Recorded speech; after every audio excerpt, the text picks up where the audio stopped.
नमस्कार, Yogita's kitchen recipe मध्ये आज आपण झटपट होणारी ढोबळी मिरची म्हणजे सिमला मिरचीची भाजी अगदी सोप्या पद्धतीने बनवून दाखवणार आहे। तर सुरुवात करूया। इथे मी 5 मध्यम आकाराच्या ढोबळी मिरची घेतल्या आहेत। आता या मिरच्या भाजी बनवण्यासाठी बारीक कापून घेऊया। तर अशा प्रकारे ढोबळी मिरचीचे तुकडे करून घेतले आहेत। आता भाजी बनवण्यासाठी गॅसवर कढईमध्ये 2 ते 3 चमचे तेल घालूया। तेल गरम झाल्यावर 7 ते 8 कढीपत्त्याची पानं घालूया। तसेच 2 हिरव्या मिरच्या बारीक कापून घालायच्या आहेत आणि एक बारीक चिरलेला कांदा घालून मिश्रण चांगलं परतून घ्यायचं आहे।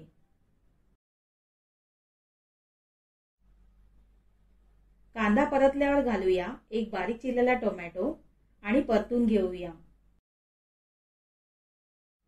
तसेच पाव चमचा हळद पावडर घालायची आहे। आता कांदा टोमॅटो नरम झाला आहे।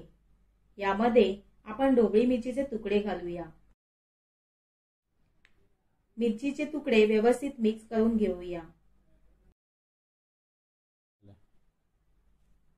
आता कढईवर झाकण ठेवून मंद आचेवर 4 ते 5 मिनिटं वाफ काढून घेऊ। यामुळे ढोबळी मिरची छान शिजली जाईल।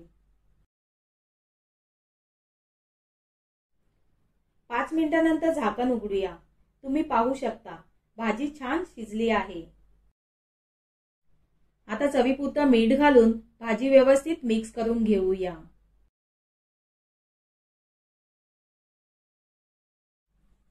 मीठ घालून परतून झाल्यावर ओलं खवलेलं खोबरं घालूया आणि छान परतून घेऊया।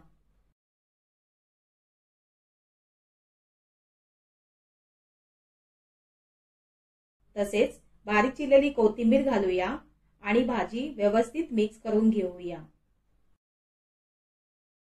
आता गॅसची फ्लेम मोठी करून पुन्हा एकदा भाजी व्यवस्थित परतून घेऊया। तर गॅस बंद करूया। ढोबळी मिरचीची झटपट आणि चमचमीत अशी भाजी तयार झाली आहे। तर कशी वाटली आजची रेसिपी? आवडली तर व्हिडिओला लाईक करा, कमेंट करा आणि चॅनलला सबस्क्राइब करा। धन्यवाद।